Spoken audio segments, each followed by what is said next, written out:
This is the Art of Network Engineering podcast. In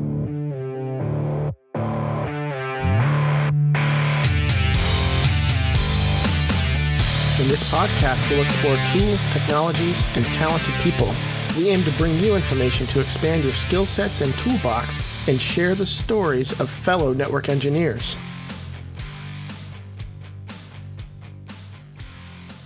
Welcome to the Art of Network Engineering. I am AJ Murray.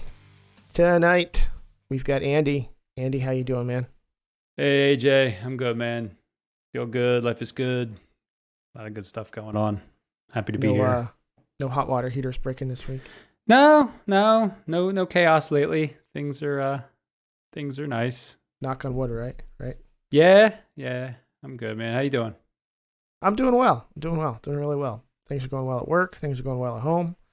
I will tell you that for the first time in a very long time, my wife and I got a chance to escape this past weekend from the kids. And like an actual date?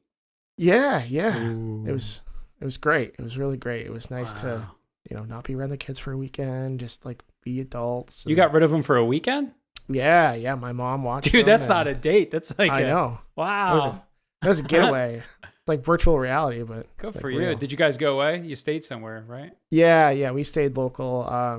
Because I travel so much, I have like a crap ton of hotel points, and so we booked a couple of hotels, and it was a ton of fun. A little bit Hit of up normalcy, a bunch of breweries, bunch of restaurants, did some shopping. Mm-hmm. Yeah, we were gonna do some hiking, but the weather did not favor it. It's like winter snuck back in on us. Good for you, man. I can't wait to do that. I'm gonna get out with my wife soon. At the very least, just go out to dinner. Yeah, there you go. Man. Excellent. Well, enough about us. Before we introduce our guest tonight, we have a bunch of wins to celebrate, including some for the podcast, which I will gladly get to here in a second. Starting us off, Steel Network scored a new job as a cloud network engineer. Ooh. Nice. Cloud. Andy, not Mr. Laptop. I have no wins. I haven't had a win since this podcast started. No wins yet. This podcast is my win. Yes, it is. So Andy in the Discord passed his Ansari exam. So that's the Advanced Enterprise Routing or Advanced Routing and Services. I forget exactly what all is. Right. Yeah. That's like the modern day T-shoot exam, I think. I'm taking design as my second exam because I don't want to take an RC. One of the I'm going to do an RC someday. Yeah.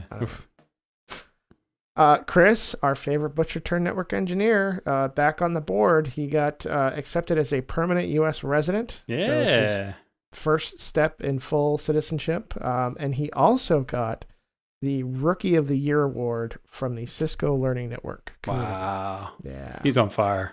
Yeah, he is. He's having a good year. Dan, otherwise known as DevNet Dan, passed his DevNet core, so the Dev core. So he went for the trifecta, right? He did Encore, and then he did an Auto. So he got his CCNP Enterprise, and then he went for the Dev core. So he's got 2 professional level certifications now. He's got the DevNet Professional and the CCNP Professional. Wow. Yeah. That's awesome. So congratulations, Dan. Network Charles scored a position as a wireless field engineer for a 5-month internship at a wireless ISP. Very cool. Yeah. NetDev2 started a new position as a network DevOps engineer. Wow. Big props to him.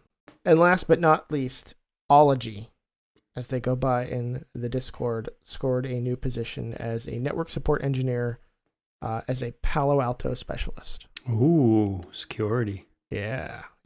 Palo Alto's getting big these days. Is that all the wins? That is all the wins. That's all the member wins. May I offer a collective goat scream? I think you have to. The goat has screamed. Congratulations, everybody. Congratulations, everybody.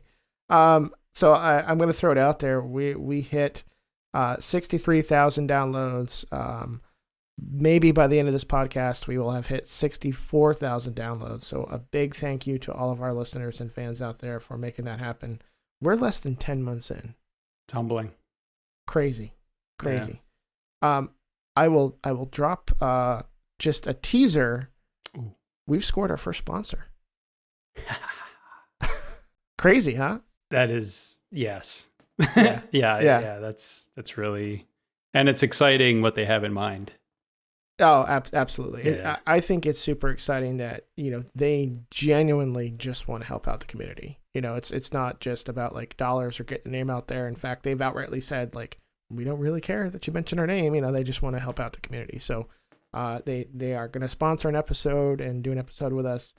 And then we got some other goodies in store from them. So we'll share that all in due time. And you're always so transparent, AJ. So in full transparency, just from my own perspective, I had some trepidation, as we've talked about, like, how are we going to align ourselves with a sponsor or accept a sponsorship and not, compromise what we've been able to do up to this point. We don't want to pivot and say, and here's an hour of talking about a vendor. Like, it just wasn't something we wanted to do. And when we started that call with them, when they let it off with like, listen, we see what you guys are doing in the community and how much you're helping people, and we just want to help you help people. I just breathed a big sigh of relief, like, oh, good, because I was kind of nervous. On the same page. Yeah, that was a pleasant surprise. I don't know what I expected, but it's going to be good for the community. So nice teaser. Absolutely. Yeah. Excellent. All right, I am very excited for our guest this evening. So without further ado, we've got Beau. Beau, how you doing? Doing great, man. Thanks for joining us. Yeah, thanks for having me. Good to be here. So I guess we'll kick it right off. So Beau here has a connection with Andy. Andy, do you want to kind of elaborate on the story? Go back a little bit. Yeah, sure. Share with the folks how you met Beau here. Absolutely. So I had a stack of home gear, Cisco routers and switches. Pissing my wife off in the garage. And, and I virtualize my lab, and I do most of my stuff in Eve on a server, but I still have physical gear downstairs. So I years ago I thought, let me sell this stuff, right? Hey, I'll sell some gear and I'll do, I'll get to buy something. But then the more I thought of it, and the more we got involved in the community and the podcast and the Discord and all, I thought, you know what? I don't need a couple $100, like, really, like, it's not going to change my life. And maybe, we find somebody that, it could help. So, I whatever it was, a video, I think it was a YouTube video, and I put it out there and I advertised it all over the place. So Beau, I asked people to send me videos or, I said, listen, I don't want to do a random giveaway. I don't want just to go to some, because I wanted it to fill a need for somebody, not just, oh, this will be a fun hobby. Like, no, I want a true need. And the random giveaways, it's kind of hard to do that. It just, you push a button to pick somebody and you have no idea what you're going to get. So anyway, got a lot of submissions in various social media. Beau found me. I guess I'll let him tell the story, but long and short of it, Beau submitted a video, and out of the, I don't know if it was dozens or, close to 100, it was a lot to go through all the submissions, but Beau's submission just grabbed me right from the top. Very sincere.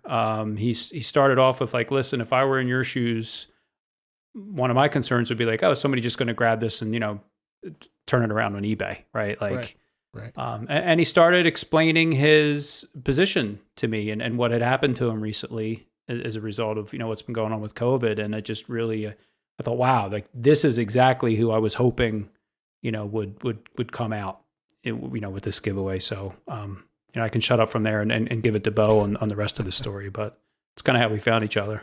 All right. So Beau, before we go way back, how'd you find Andy? Our home lab. Yeah. Okay. Oh, our home lab on Reddit.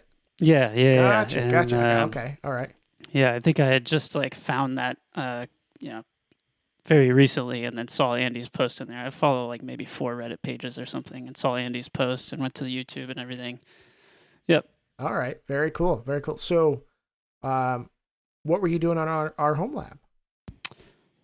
I was just starting to kind of dip my toes into learning IT, really, at that point. And okay. Certainly didn't have anything that could be considered like a home lab or anything. But learning, trying to figure out where everybody's at, talking about that kind of stuff, and that was one of the things I came across.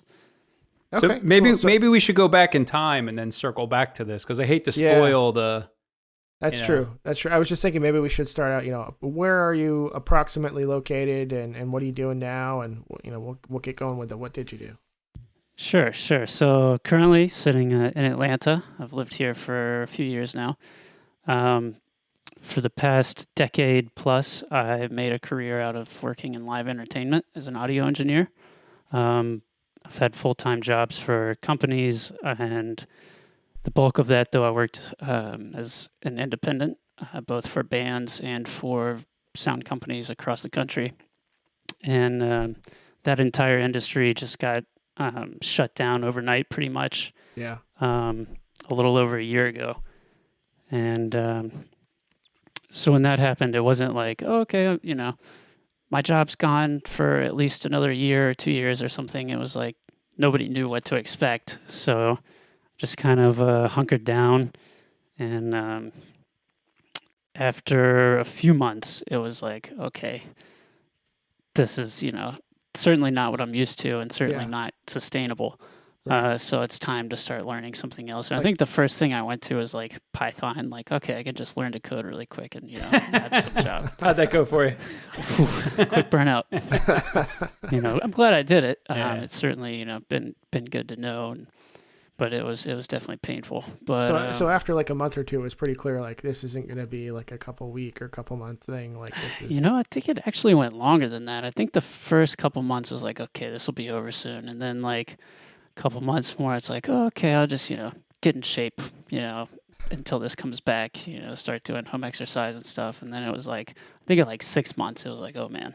Now, This as, is, as an real bad. audio engineer in like live entertainment, I mean, I was going to joke earlier and say like, what were you spinning records at like the strip club or something? But like, let's get based on like, how big of what industry were you in? Were you working with big acts, little acts, local, international? I mean, how big of a deal are you in the audio world? Oh, come on. Well, certainly not a big deal. But yeah, it started, my first job was like sweeping a floor at a warehouse in New Orleans, and that was when I think I was 19 years old. And that quickly got into like mixing shows, local shows in New Orleans. I found out about audio engineering for the corporate world. These big like corporate events that are held in convention centers and hotel ballrooms and stuff. Oh, sure. Yeah. And I think I did that kind of scene in New Orleans for about 5 years. And then from like 2015 to 2020 was touring. So that was all at least club level touring with artists. And then after a couple years of that, was moved into like arena level touring. And so 16,000 person venues in different cities. Still doing big corporate events sometimes for some of these sound companies. But went from, I think some of the recognizable names I'd have on my resume would be Avril Lavigne was the last tour that was the tour that never happened. I finished rehearsals with her last year, and that's when everything stopped. Before that, Tom Morello from Rage Against the Machine, for those unfamiliar. And then J. Cole, I don't know if you guys follow any of the hip-hop rap stuff, but he did pretty well. And Troye Sivan is an Australian pop singer I worked for a while. Did you get to travel the world? Like, did you get around? Oh, yeah. I think in 2018 and 2019, it's something close to like 30 countries. Wow. Which was pretty cool. Yeah. That's really cool. What a gig. How do you go from like local clubs to the arenas? Is that based on skill level? Like the more experience you get kind of moved up the ranks? The skill is definitely a requirement, I think, most of the time. But beyond that, just luck and connections, do a good job. Don't piss people off. And, hopefully somebody you've worked with will call you. Are you a musician? I mean, how does one find a passion for audio engineering? Certainly not anymore, but yeah, as like a young teenager, like 13, 14, I started playing bass. I think that's when the gear interest and sort of addiction kicked in, buying amps and pedals and stuff from the local music store. It's when you start to learn it, and took off from there. Yeah, I've met a few audio engineers in my life, and they all seem to be musicians who had a need to figure out, how to record, and yeah. Totally. Very cool. So what does an audio engineer do? If you could just give us me in particular, but I'm sure some people in our audience have some questions about what does an audio engineer do?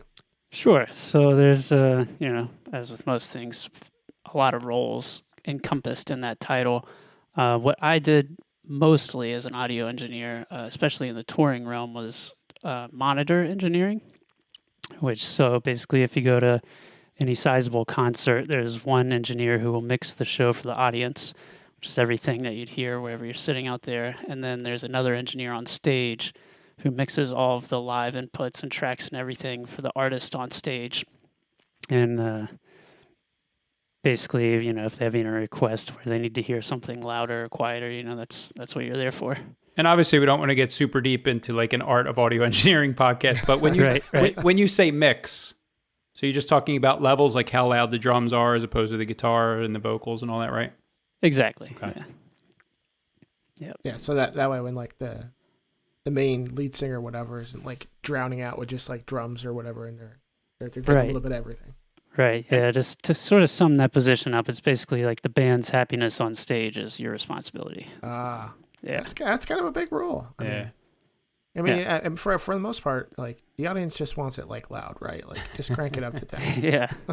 And I never knew that there were two different boards or like sound engineers, audio engineers, like one for the band for what they hear in their ears, and then one for I just figured it was everybody was hearing the same thing. Like they're different mixes, right? It's not the audience isn't hearing the same thing that like the guitarist is, right? No, definitely not. And even within that, it's different mixes for each artist on stage. Oh, wow. Yeah. Okay. Yep. Jeez. So you got a lot going on. Yeah, at times. Yeah. Was there any networking involved? There absolutely was. Yeah. Oh, really? Okay. Yeah. All right. Yeah, I know.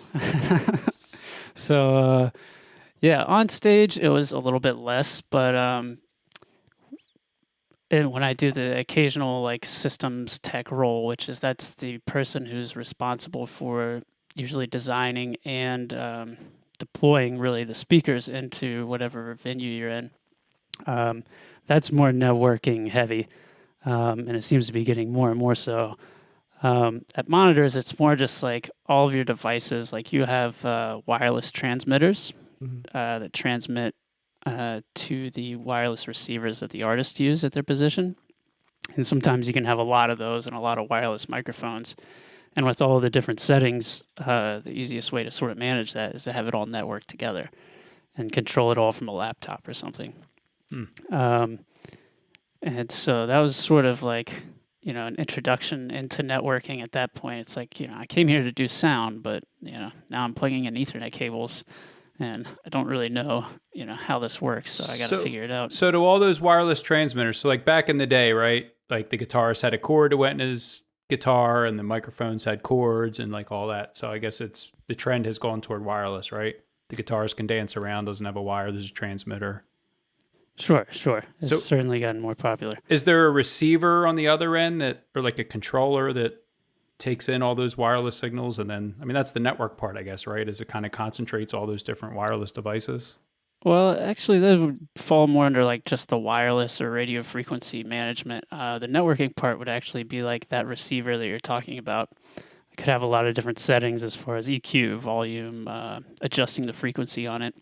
And that unit will actually have an Ethernet port and require an IP address to access it from whatever software, So that when you're at the board and you have to control stuff, you're talking to it via IP. Yep. Okay. Yep. Huh. And in like systems tech roles and front of house roles, it goes well beyond that to where all of the individual amplifiers for all the speakers similarly require like network control. Oh, wow. And it's even gotten to the point now where they're using audio over IP for like, 64 to 128 channel flows from like computers to consoles, console to console. So it used to be, so this is all the stuff that used to be those big snakes of cables, right? From the stage to the board. Now it's fiber. Really? Okay. Huh. Yeah. Wow. Yeah. So you got thrown into that a bit in that one role, right? Some networking. Yeah. And that's where the interest was piqued.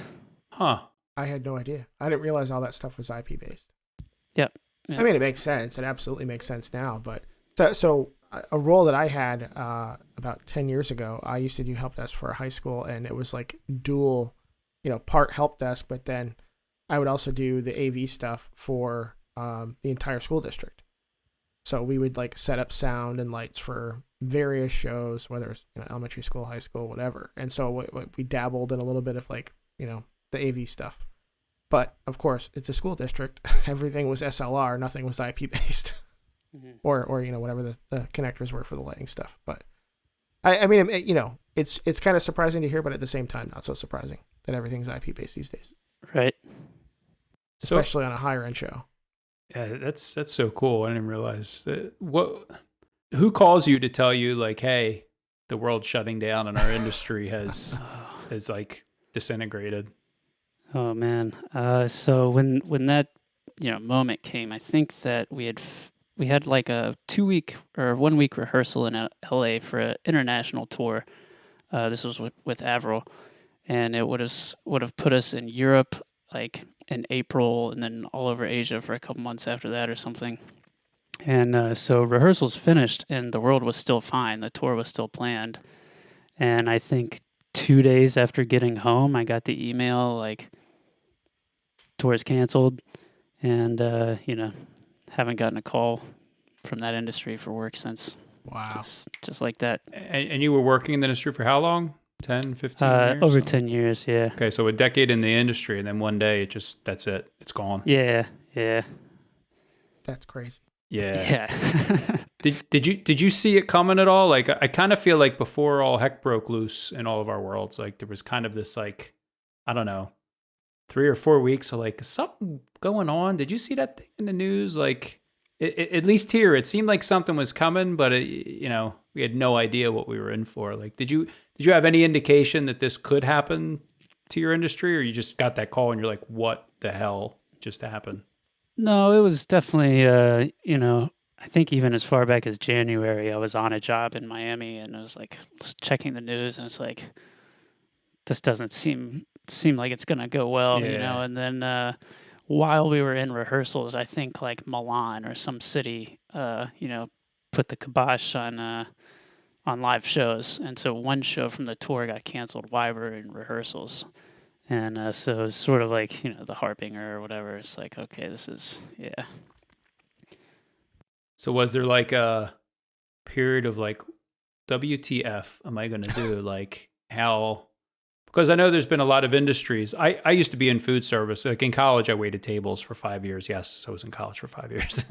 And, I've thought of those people just as an example when this all hit, like they can't work anymore. Restaurants are shut down. Like, so, when I met you, I was like, oh, wow, like there's an industry I didn't even think of. And going to live shows used to be my favorite thing in the world to do. And it just never occurred to me like, oh yeah, there's a whole industry of people. I wasn't so worried about the billionaire, performers. Like, oh, they'll be fine. They'll sit on their yacht, until this blows over. But so many people like yourself, I guess, there's a lot of supporting personnel for all those live shows, right? Like a lot of people lost their jobs. Oh, yeah. Stagehands, catering, bus drivers, warehouse workers. I mean, there's even, the companies themselves, the sound companies and light companies that, may or may not have all their gear paid off and that are operating on like pretty high levels of cash flow, that all of a sudden it just is gone, Yeah, a lot of people. And that's kind of, I have to remind myself that sometimes, because it's so humbling to go from like working all the time at a job that you feel is like going really well to all of a sudden like just basically being unemployable and unable to find a job. So it's like when I remember that there's like thousands and thousands of people in the country and around the world in the same position as me, it's like, So did you sit for a while just like panicked, anxious, depressed? Or, how long did it take for you to like be like, all right, I think I need to develop a different skill set here and try to pivot? Yeah, I mean, at first, I would say actually the anger and depression kind of came later. At first, it was like, no big deal. I got savings for this. It's going to be fine. And you didn't know how long it was going to last too, right? Like it might not be. Exactly. Yeah. Still don't, Right. Like, oh, this could be a vacation, right? Maybe it'll blow over and I'll. Yep. And then, as you go months without working and the savings account starts to take a hit, it's like, okay. And I think it was months into it when I decided like, So it was kind of like a switch there too. It was like, okay, I'm gonna learn to code and get a job. Just whatever it takes, I'm gonna do it. How long did you And mess with coding? Like, I think I did like a month. I did some college course online that was like a semester course, and I just squished it down and just kind of did it all at home. And how did that go? Did you get it? Did it make sense? I did. It made sense. I think a lot of the like assignments and stuff were just really painful. Like they really made you just like think harder than you feel like thinking sometimes, I guess. I don't know how else to put it. It's just Was it Python, you said? Like a Python. yeah. Okay. Huh. Can you teach me Python? Unlikely. It's a Well, dark corner of my mind now.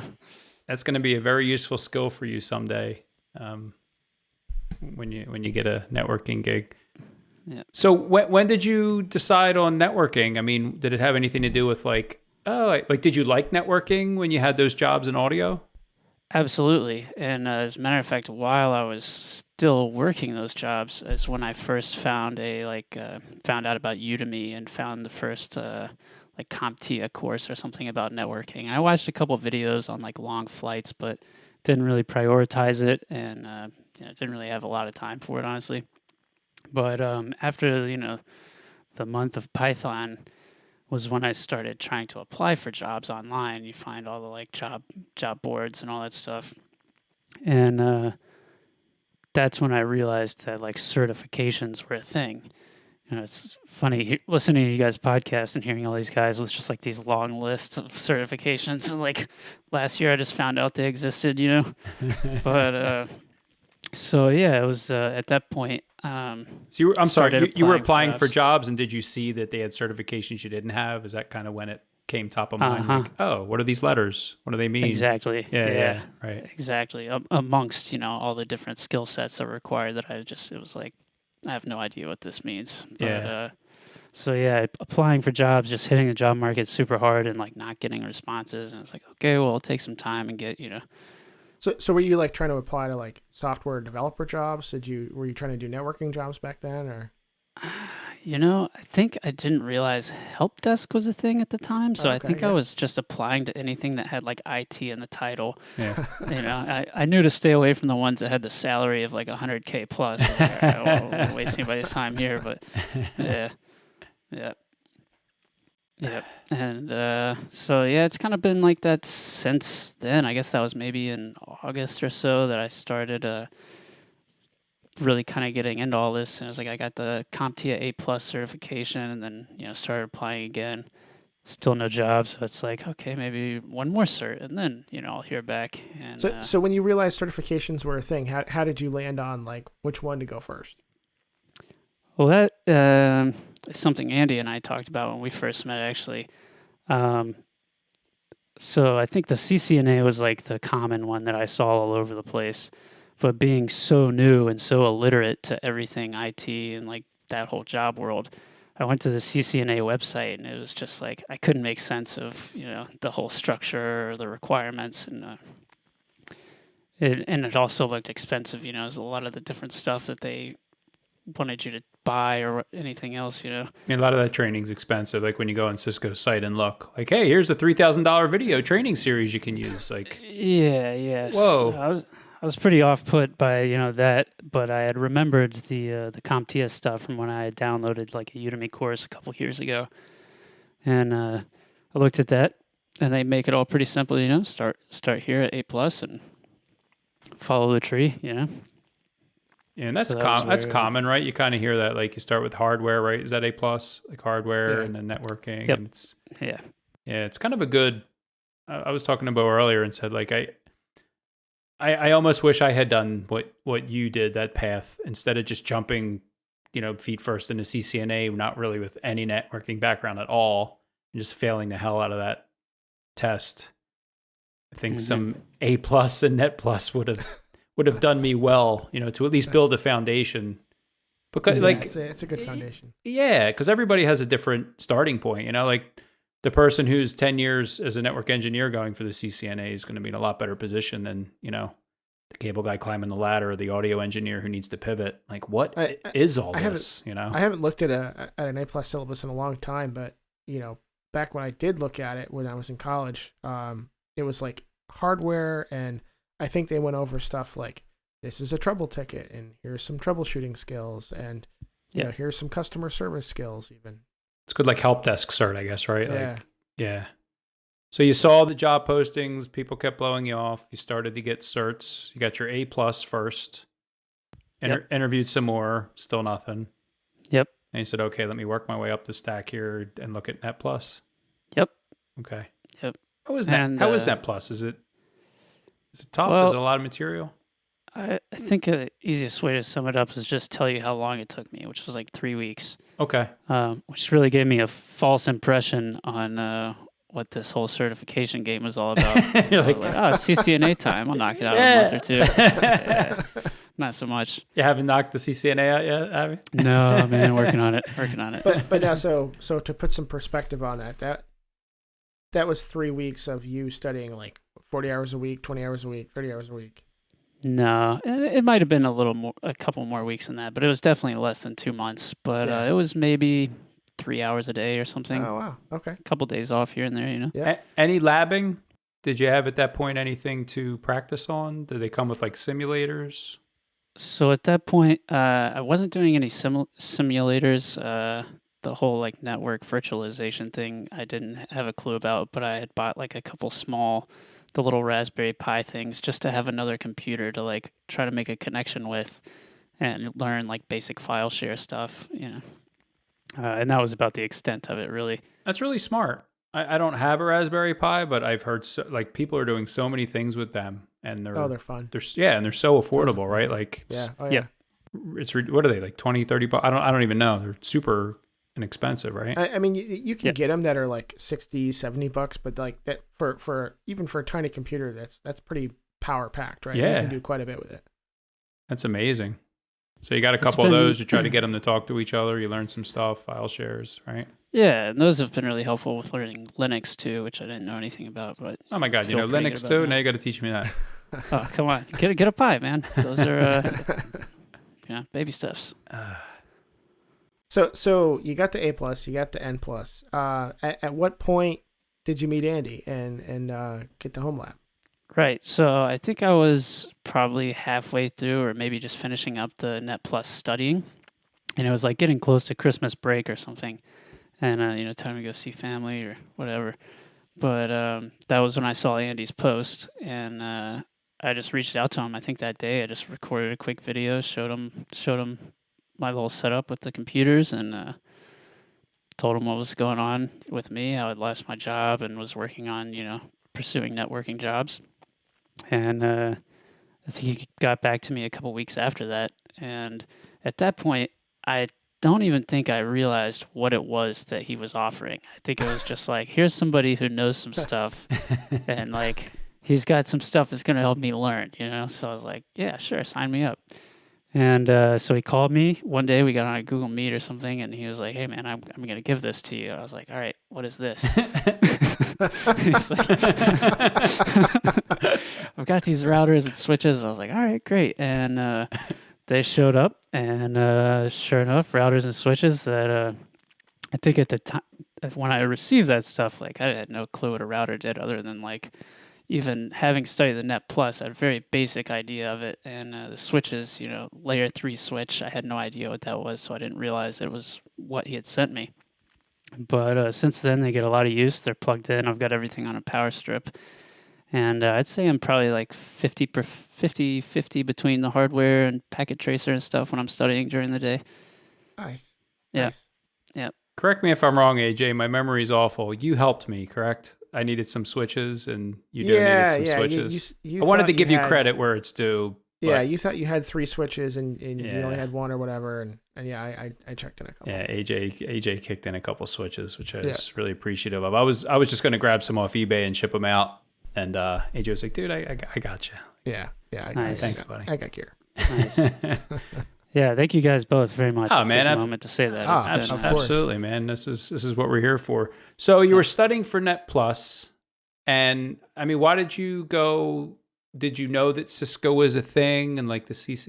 Did you have a plan? Did you know that CCNA was in your future, that you'd have to get your CCNA to get a job, or did that just seem like a natural progression? Like, oh, A plus, Net plus, Cisco's a thing. Maybe I'll do that next. Yeah, and I still don't have like a super great grasp on like the Cisco certification like progression, but I believe there was something before the CCNA Used to that be, I think yeah. before talking to you, I was like, okay, after I do Net Plus, I'll try to start at the bottom with Cisco.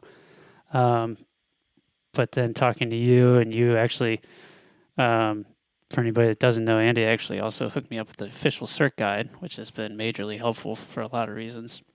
So once that came in and I dove into it, I was like, okay, this is like the perfect follow-up to the Net Plus. They're reviewing a lot of the stuff that I was kind of only introduced to in depth, and it's it's the next move. So That's like 2 books, right? Is it like? yeah, yep. Don't you love Cisco Press books? I mean, they're weapons. You could take somebody out with that thing. Super intimidating, yeah. So what you were referring to was the CCENT. So that was the Enterprise Network Technician, I think it was. And that was when they broke the CCNA into 2 different parts. There was like the 200 125 and the 200 225 or something like that. That's I did my CCNA in 2018, and I had taken the full CCNA a few times, didn't pass it, and then I had the full CCNA scheduled. I was going to Cisco Live. There's a free shot exam when you go to Cisco Live. So I was going to take the CCNA again. They're like, no, you can't do that. You already got it scheduled. I'm like, all right, whatever. I'll take the CCENT. So I took the CCENT and I passed it. Nice. Apparently you can still do the CCENT if you're associated with the Cisco Network Academy, but I believe they're going to like fully expire that here in the next year. But if you're not tied to a Cisco Network Academy, then the entry level is the new 200-301 full CCNA. So Interesting. So, Beau, is your goal to get your CCNA and then start applying again? Right, like that's the pattern so far, right? Let me get a cert, see if I can get a job. Yeah. Okay. Yeah, exactly. How are you finding personally, I find those cert guides, they're a little dry, right? There's a lot of technical data. It's not like a novel that pulls you along with an interesting plot, like, and here's spanning tree and here's OSPF. And it's, so how are you getting along through the book? I mean, I don't want to say, do you struggle with motivation? Like me personally, I haven't studied in a month. I was in a really good clip, and then I got a cold, and then I just stopped, and now I'm trying to get back in. Like, do you have a good kind of, what's your study habit like, I guess is what I'm trying to ask you. How do you study?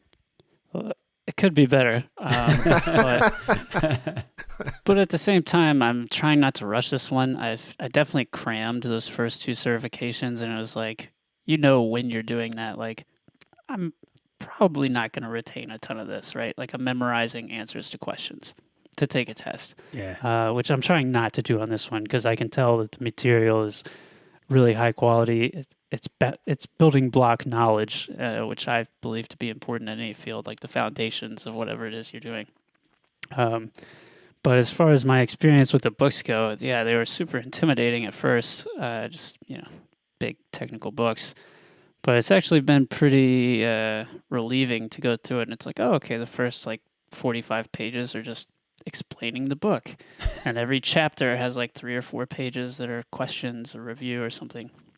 But yeah, as far as how I'm going through it, I'd say I don't have like a set pace. It's more just like how the material sits with me. If it's something that I kind of already have a grasp on, I can breeze through it. But when I first got to like OSPF, it was like, okay, this I need to take some time with. And it's like every time they, mention a new command I don't know, I either go to the hardware or packet tracer. And I'm like testing out the command, and every time they're, introducing some new idea, I try to lab it once, if not more than once. So you are labbing. That was my follow-up question is because there's, in the whatever year we've been doing this, there seems to be a lot of different ways people study. And yeah, it seems like most of us, we read the book, maybe watch videos, lab.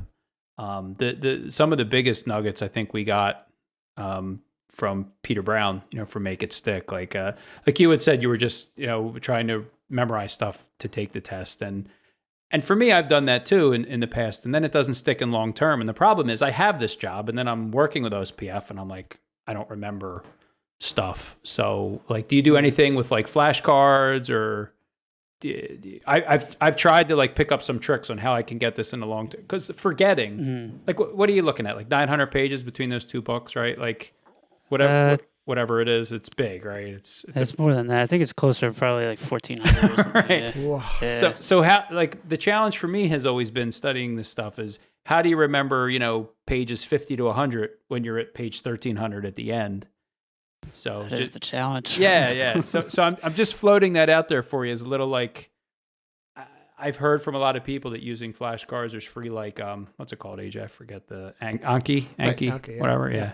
Before you get so far down the path that you've forgotten 40% of what you've read, you might want to consider flashcards, just because I wish somebody had told me, early on, that by using them, it's spaced repetition and it helps keep it top of mind. Yeah. Because by the time review an old topic, learn a new topic, review an old topic, learn a new topic. Now, AJ, you do the flashcards as well? Yeah. That has been a game changer for me. So I started the flashcards. Was it during my CCNP or after my CCNP? I think it was when I was doing the Juniper stuff. I started doing the flashcards, and that's been a game changer for me, because that, like, doing the flashcards helped me really breeze through the Juniper certs I did and the DevNet Associate. Like that was really, really, really helpful. So did you see what just happened there? He just kind of casually mentioned, like, not only does he have a CCNP, not only did he get 5 Juniper certs in 5 months, but he also got his DevNet Associate. So I love it. I lovingly say this. I'm not teasing him, because what I try to do is stick with the winners. Like, whatever he's doing, if he's doing flashcards, I'm doing flashcards, because there was also a period where getting not. certifications was my job, because like when COVID first hit, we had the opposite problem. The IT industry did not get shut down. We got a crap ton of work thrown our way unexpectedly. And so there was like a period of like 2 or 3 months where I was working a ton of time. I would say overtime, but I wasn't compensated for more than 40 hours a week because I'm salaried. So it wasn't exactly overtime. But then, like, after June or July, I had some projects here and there. I wouldn't say I wasn't working on any projects, but it was nothing compared to the first half of the year. And so there was at least 20, sometimes 30 hours a week where I was studying. So yes, the flashcards helped, but also, like, I had the time to commit to it, where I would study for most of the day, and then I would still spend time with my family and relax and hang out. So it was a really good, balance. I didn't have to, like, try to find the time. Like, I have not cracked a book since January, and I have no intention of cracking a book, because I'm working on a huge project right now that's not going to let me do that. And he's got all the certs. So let's see. You already cracked the books, man. Another good trick that just popped in my head, not that we're trying to tell you how to study, but because you're studying for the CCNA, Aaron had always espoused this, and then Peter Brown reinforced it, but doing the "do I know this already?" So you had mentioned like those questions. Doing those and the end of chapter tests, I think basically taking those tests before you read the chapter, it primes your brain to then recognize that material when you read it. It's so counterintuitive, a lot of the stuff. Like, let me take the test before I read the material. But I started to do that, and then I would look at the question ahead of time, not exactly know it. And then when I saw it in that chapter, that's what they're looking at. Kind of like a lot of these little hacks to try to get it, to stick in your head. Right. Isn't studying Are fun? you using any other resources? So you got books. I know you mentioned Udemy, but maybe you're not doing that for CCNA. Like, what are you using to help get you through this? I'm sorry. Could you repeat the question? Are you using any additional resources? So you have a lab. You're using Packet Tracer. You've got the book that Andy sent you. Are you using anything else to study? I mean, this, as you guys probably know, the Cisco cert guides, they come with like the companion website. Yep. That has all the questions that are in the book. I go online for that. I just do. And they also have like all kinds of different videos and like even other websites with labs and stuff on it. But I would say mostly what I've just sort of honed in on is the book actually even comes with on the website like flashcards there, which I've heard about that before. I looked at it. It's just like, oh man, this is so many. I might come back to them, Right. A little closer to test time. But maybe I should heed you guys' warning and pick up on it now. But no, what I've really just kind of honed in on is like the questions at the end of the chapters and at the end of the sections, and then just labbing the hell out of everything. If I can think of 3 or 4 different scenarios to test a concept on and just like make it work on the hardware, So are you going to and I watch? feel comfortable about it. Are you going to watch videos? And I only ask because I think you might have the Udemy Chris Bryant CCNA bootcamp. So I do. Is that something that you think you'll use? I'm only asking because I kind of have like a love-hate relationship with videos. When I watch when I watch a lot of video series, it's easy. Yeah. Like when I'm passively watching, it's like, oh, and then I get this. Again, there's another term for it for make it stick, but I get this like illusion of competence, I think it was called. Where like, I know exactly. that. Well, just because Chris Bryant, the CCIE guy, did it, I feel like I know it. But then when I sit for the test, I'm like, oh crap, I don't remember that LSA and OSPF. So it seems like trying to leverage video content. I don't know if it's different for everybody. It has its place, but I still haven't figured out that balance of like, where do you do that? Do you do it along with the reading and the labbing? Do you do it at the end? I mean, AJ, I don't know if you have any. I'm not trying to put you on the spot, Beau, but I don't exactly know where video fits for like successful certification people like AJ. I mean, how do you utilize video training? For me, I do video almost like a Ditka, right? Like it's a primer. Like it's something that First. I do sit and watch it, but it's, even though I'm watching it and engaging it, it's still kind of a passive way to learn something. Yeah. Earlier is like you might watch an OSPF video thing before you read the chapter. Exactly. Yeah. Okay. Yeah. That's interesting. I kind of had like the reverse mentality of it where I didn't want to watch the video series and sort of get understanding and then go through the book and feel like, I think I already know this and kind of used to it. I went for the book first and try to like really soaking it in. And since videos are easier to watch than reading, I figured I'd just like kind of use that to review at the end of the books. But, right. And there's, I don't think there's a wrong way. I mean, you're consuming the content, and I treat the videos almost like a podcast, right? Like it's something that I put on, it's background noise. I listen to it. Sometimes I'll like watch the video, especially if somebody's like labbing something. But my study time tends to be in the evening. And so, I'll listen to the video throughout the day and then really study, read, do some labbing in the evening. I wanted to ask you about labbing, Beau. You mentioned that you use Packet Tracer and the gear, right? Mm-hmm. Mm-hmm. So I've gotten beat up over time about, hey man, nobody needs physical gear. Here we go. Well, no. So, you're a perfect use case. You're studying for the CCNA. You use emulated and real environment. So do you notice a difference? Does it not really seem to matter? Like, as long as you're getting the keyboard, time in and running through the commands, do you notice any advantage in the real gear, or it's really just another way to another way to practice it, to apply the knowledge?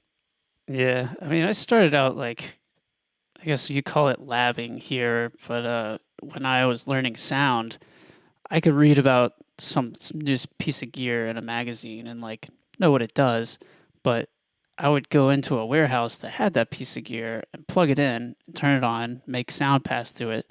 And I would say every time I've done that with any piece of gear, I learn something or have some issue during that experience that I have to figure out.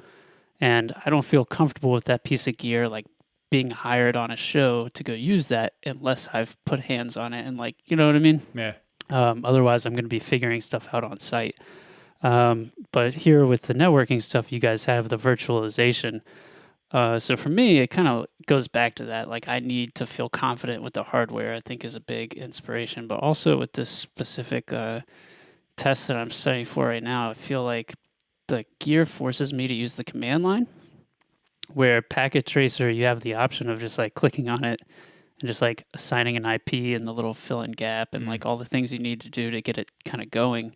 You don't have to use the command for it, but I'm pretty sure that's like an important thing to know for the test. So using the hardware forces me to do that, and also I can like have stuff plugged in over on the other side of this room that I'm in here. It's kind of like a hallway. And so I can have it all plugged in far away and be forced to do things sort of in a more realistic fashion, where if I like, turn off the port that I'm connected to or something, a problem. Whereas if you do it in Packet Tracer, it's like, well, you just, reconnect it or whatever. You know what I mean? Does that make sense? Yeah, totally. Yeah, trying my best, since I'm not getting any real world experience right now. I'm trying my best to emulate, a real world environment and trying to look at it in that way. I think that's one of the biggest advantages to the physical gear is Absolutely. when you're trying to get, that certification and in hopes of getting that first job.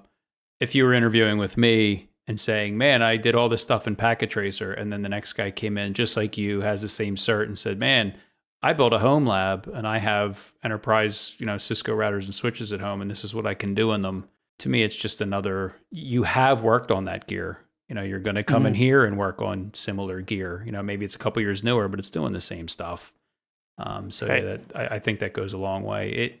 In your particular position where you want to get that first, gig. Do you have any idea when you might take the test? I know that you have a lot of studying ahead of you, and I'm not trying to.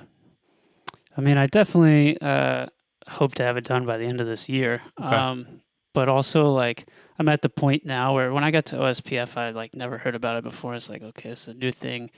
So there's still, I think, more concepts like that are brand new to me that I'm not sure how long to expect to, spend on them.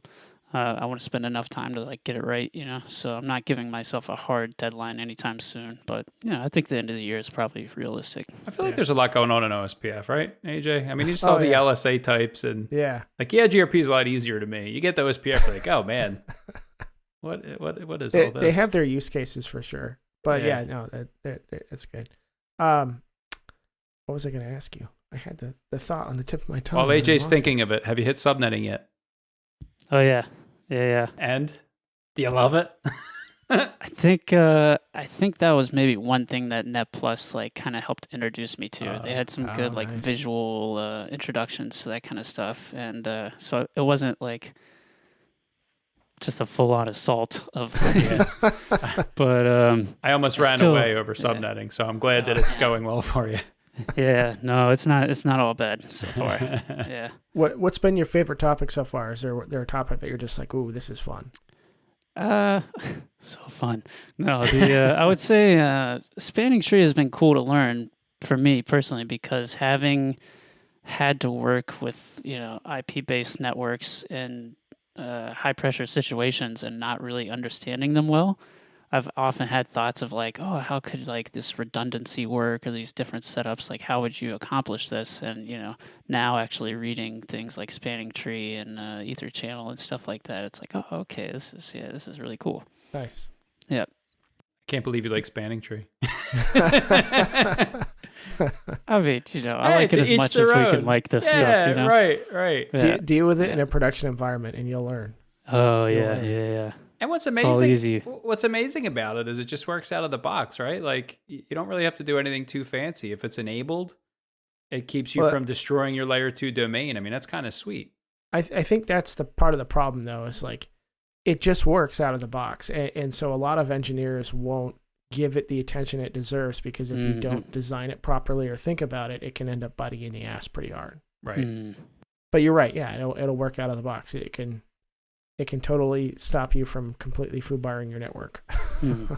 So you want to be an engineer, right? That's the end goal here. You want to be a network engineer. You're going to go from audio engineer to network engineer. CCNA is going to get you there. You're in a good area, right? There's a lot of technology jobs, I believe, in and around you, right? Oh, yeah. There's so many. Yeah. So that's that's helpful. You're not out in the middle of nowhere with no jobs. Right. I wonder how... so AJ, what would you tell somebody who's working on a CCNA and wants to get a job? What can he do besides get the cert between now and then? I mean, would it be a LinkedIn presence, start connecting with recruiters, talk to Brittany? Oh, yeah. Yeah. I mean, you're labbing. That's huge, right? Getting the experience, even though you don't have a job yet, getting the experience where you can get it, put yourself in different situations. And if you're looking for some real world scenarios, hey, I'm learning spanning tree, but how does a company actually, do this? Andy and I would love to talk to you about that and really let you know how some of that stuff works. But the more experience you can give yourself, the better. And it shows a lot of initiative on your part that, you really want to learn this stuff. Definitely dress up your LinkedIn profile, give it the attention it deserves. definitely talk to Brittany or somebody like Brittany. You know, there's many Brittany's in the world. She's our resident recruiter. If you haven't heard her episode yet, she's a network engineer recruiter, so she'll definitely help. Oh wow! You know, she can help you take your resume and any relevant experience and kind of put that forward on your new resume as a network engineer, right? As a person seeking a network and engineer job. Awesome. Yeah, you want to talk to the right people, right? Because like not all recruiters are created equal. I mean, there could be somebody who looks at your profile and says, hey, you know, I have this perfect, I saw your profile, you know, you have nothing but networking on your thing. And then they'll email you and say, hey, I think you're this perfect candidate for, you know, working in an Amazon warehouse packing boxes. You're like, dude, I got like 3 CCIEs. Like, well, right. But like Brittany's not like that. She's very personable and detail oriented. She wants to help you. She contributes to the community. Like connecting with the right people, I think is really helpful. And I personally, just based on my experience, I wouldn't wait until you have your CCNA to maybe make a couple, you know, relationships with people in the field. Like Brittany as a network engineering recruiter, you know, that could be somebody to just start to have a conversation with, like, hey, this is my plan, end of year, you know, what can I do between now and then? She's been really great. And even though like we're not doing a ton of stuff in person yet, you know, I would still look. I have to imagine there's like some sort of IT meetup groups. I mean, Atlanta's a huge area, so even if you can get associated with them somehow, you know, I'm a big fan of VMUG. I happen to be a VMUG leader in the area that I live in, and we do virtual events a couple times a year, even now through the pandemic. So I got to imagine there's like something like that. And if you can, you know, we're talking about IT networking, but now we're talking about social networking. And so if you can start to work yourself into those crowds and, you know, talk to people like, yeah, hey, you know, I was an audio engineer. I lost my job. I'm studying to be a network engineer, working on my CCNA, got my Net Plus, got my A Plus. The next time someone thinks like, you know, oh, I got an entry level job coming up, maybe I should give Beau a call, you know, because that'll go a long way too. Yeah, that's a really good point. I didn't even think about like meetups, industry meetups. Oh yeah. Yep. But I'm definitely at the point where it's like there were people that I would see all the time trying to break into touring, which is one thing, or just the live entertainment industry alone. People ask me all the time, you know, Uber drivers, how do you get into that? How do you get in? It's like, kind of got to know somebody, you know, you got to have at least one person vouch for you. And I feel like I'm at that point with IT where it's like, I can send 1 million resumes a day online and I'm just going to keep getting these little reminders every day. Like, oh, resume was declined. You know, it's like having somebody in the corner of my room every so often just being like, hey man, you suck. Like, all these emails, you know, it's like, oh, I could only take so many declined resume responses, you know. But that's a great idea, the meetup. I'll definitely need to give that some consideration. You know what's harder than passing that CCNA is getting that person to give you that first job, that first shot. And if you can, I don't want to like, you know, circle back to the personal branding episode, but if there's any way that you can make a name for yourself before you hit the market, you know, you could write a blog, you could, you know, YouTube videos, whatever that is. But even just your CCNA journey, you know, all of a sudden, let's say you start a blog and, you know, one day a week you write about, you know, what you're studying that week and you post it and maybe you put it on LinkedIn and put it on Twitter and start connecting with recruiters and companies. And well, now if it takes you 8 months to get your CCNA, well, you've spent part of that 8 months making connections in the industry, and then people can see, oh, he can write and look what he's doing. And oh, and he has a lab, and wow, SPF, we use that. And so by the time you hit the market with that CCNA, people know who you are, at least a handful of recruiters. Like, oh yeah, that dude. Oh yeah, the music guy, right? As opposed to waiting until you get your CCNA and then starting like, okay, guys, I'm here. Give me a job. Right. Right. Higher mountain to climb than getting your name out there ahead of time. Yeah. Totally. Good advice. Yeah. So I got a question. It seems like hopefully there's a light at the end of this tunnel. I have seen some artists start to announce some tours later this year. Maybe after everything that you've been through, do you think live entertainment is something you'll go back to, or have you kind of made a decision about that?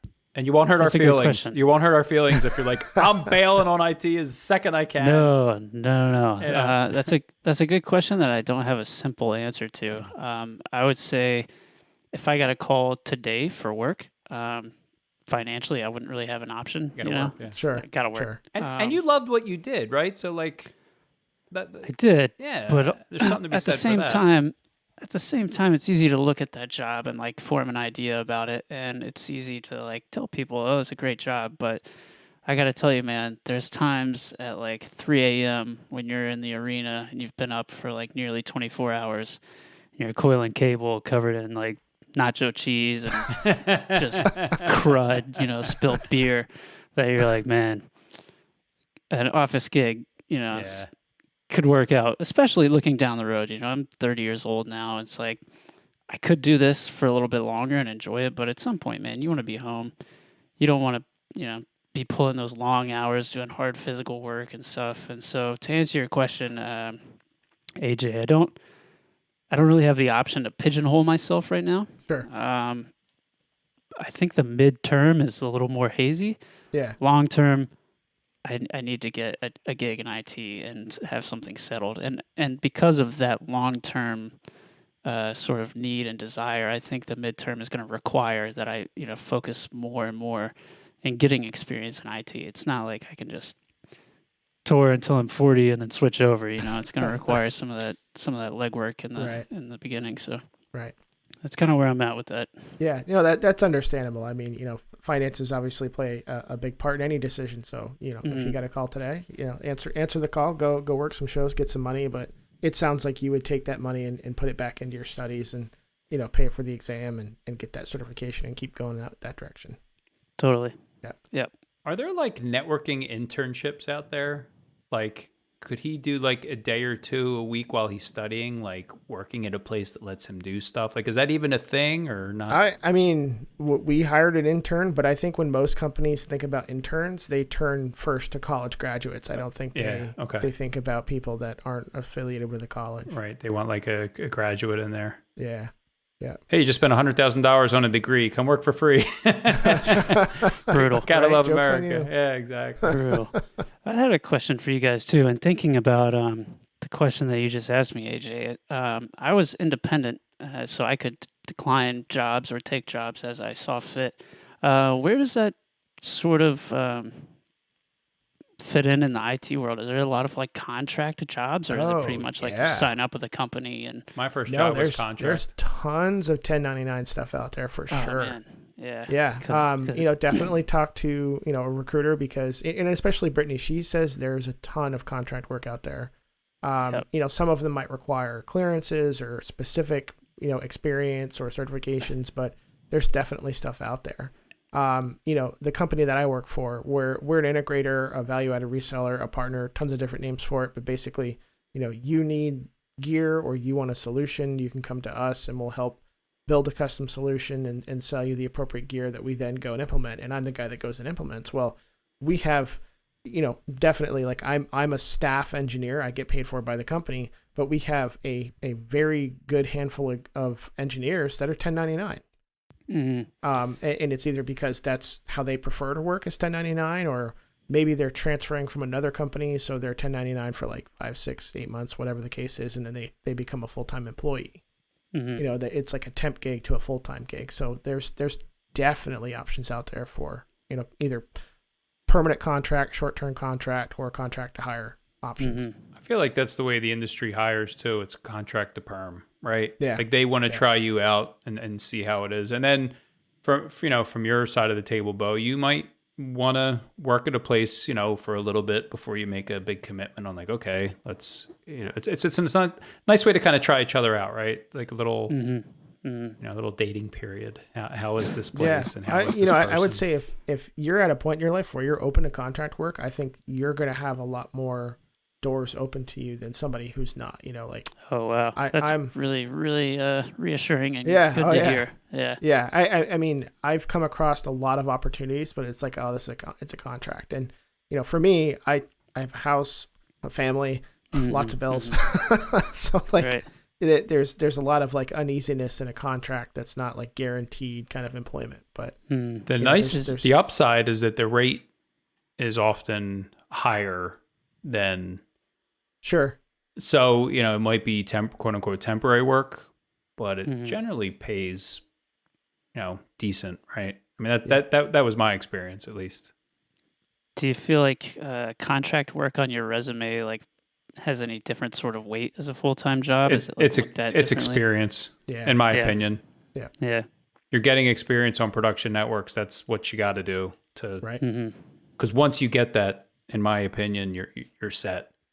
Now you have production experience, and the next place that wants to, you're gonna hit a market without any production experience. I mean, you're gonna leverage your lab experience, and that's gonna help a lot. Right. But that's a much bigger hill to climb than, oh well, I work 6-month contract at this place, 3-month contract at that. Like, okay, this guy's done the job. He's Sure. he knows what he's doing. So yeah, contract is a good step Yeah. into. I mean, there's a website, I think it's like Upwork or something like that, and companies will often post, short-term contract positions like, hey, we have a branch office we're opening up somewhere and we need somebody to go set up, some routers and switches for this new branch office, in a location where they don't have employees, IT employees at work. What was it? Chris Rollet, he had a short-term contract with a company setting up voting stations, back when around the presidential election, and it was all IP based, very IT related stuff, but it was a short-term contract kind of thing. Nice. And I guess you got to think outside of the box too. Like I've always heard people say, like your local library, schools, like they volunteer work. I'm even thinking like if the four of AJ, Dan, myself, if we all lived in the same place and like had an office and like had a network, for like this podcast, if we got big enough, like, dude, we could like hire you on as like a contractor and be like, hey man, this is what we need done. Like you just never know where an opportunity could be.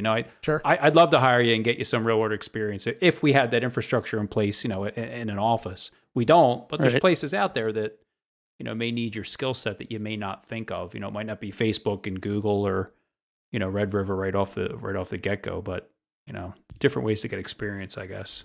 We need an office, AJ. We all need to move to San Diego and have an office with a network so we can hire Beau. I'm sold. I'm sold on that, man. Yeah. You know what? I've done volunteer work for the American Red Cross in an IT capacity. And then there's also an organization called ITDRC. And you can sign up with them, and if a disaster happens in your area, or if you're open to traveling, they will take your skill set and match you to a place that needs it. And these guys get donated tons of gear, and they will ship gear to a disaster location, and then you got to set up, the switches, the routers, wow. Get temporary internet connections, temporary wireless set up, and it's sometimes it serves the local community, so they can get connected with family and let them know they're okay. Sometimes it serves the disaster response personnel, so people working in the area that need to assess the damage, report back, whatever the case may be. So it's a really cool organization, and if you're open to it, you can definitely sign up there. I know with ITDRC, there's a bit of training that you got to do before you're eligible for deployments, but it's not incredibly difficult training. Right. It's kind of cool. So yeah, those are definitely some really good opportunities. I had a great time doing the American Red Cross stuff. I was like the local head of IT, so we set up a bunch of networks for like Red Cross facilities in the state of Vermont. It was all really good experience too.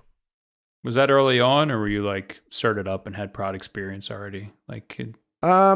It wasn't like super early on, but I wasn't started up yet. Right. It was definitely like 5 or 6 years ago now. And I guess volunteer, like they're not going to expect you to be all, hardcore or like super knowledgeable, right? Like you're volunteering, right? You're going to get experience, but that might be a really good foray and into something. Yeah, for sure. We're going to get you there, Beau. I know, man. I know it's just like that first job is the hardest one to get, and once that's done, I'll be good. But yeah, but I think you're making a lot of the right moves, but definitely doing some social networking, getting your name out there. Honestly, if a person's not going to give you the opportunity, you probably don't want to work for them anyway. As cool as the job might sound, like you'll find the right person that's going to like stick their neck out for you and give you a chance to prove your worth, and you'll take full advantage of that. You're a hard worker. I can tell that. Nice. Thanks. I do have, I won't call him out by name. I have one potential lead maybe from the Discord channel in Atlanta. So I think I got to follow up on that this week. And, if it doesn't work out, that's fine too. And that's a perfect place too, Beau. We have a jobs channel there. And like we said, there's people who interview and hire in there. I don't know, if like 13 or 1400 members now, give or take, but the more places you can get plugged into, whether it's LinkedIn or a blog or YouTube or Twitter, the Discord server has just been, I love it. I see people like hook up in there and get interviews and get jobs. It's just been like, really amazing. It's nice. Wins channel's my favorite. It's a great community. Yeah, it's really nice. Yeah. Awesome, Beau. Thank you so much for spending some time with us. Do you have any last minute words, advice that you would give anybody, in your position? Are we at the end already? Yeah. All right. You want to go another hour, Beau? I mean, no words of advice. I don't know, man. Study hard. Yeah. Yeah.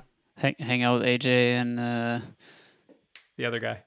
the other dude. Andy. Oh, how did that just happen? I love it. It's awesome. Yeah. That was my favorite part of They're it. good dudes. AJ and that other guy. That guy that gave you the free stuff. Yeah. Right. That guy. No, all right, guys. Well, cool. Thank you so much for having me on, and certainly we'll be in touch. Hey, Beau, where can people find you? Yeah. Can't forget any socials, username in Discord. I mean, maybe if anybody, LinkedIn. if a recruiter that we know who places people for a living all day, every day, anybody that might listen to the podcast that's looking to hire somebody. Yeah, there's thousands of people listening right now. Yeah. I'm at BeauToop, BeauToop on Twitter, and BeauToop, that's my name, on LinkedIn. Yep. And I will drop both of those in the show notes. Nice. That way people can easily find you and connect with you, especially if they're looking to hire you.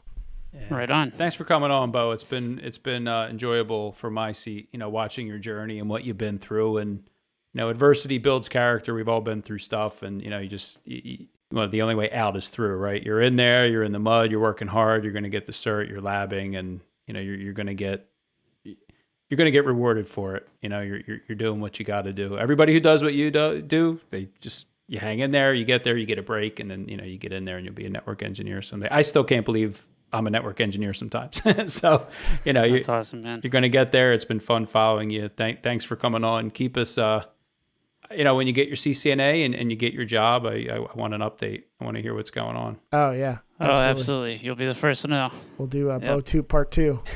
Right on. All right. Well, thanks again, guys. I really appreciate it. And talk to you soon. All right. Thanks a lot, Beau. Have a good night. All right. Later.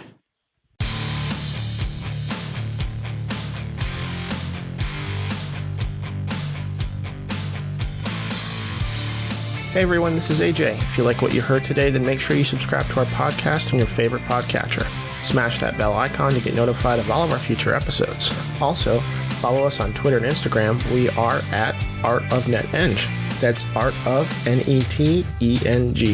You can also find us on the web at artofnetworkengineering.com, where we post all of our show notes. You can read blog articles from the co-hosts and guests, and also a lot more news and info from the networking world. Thanks for listening.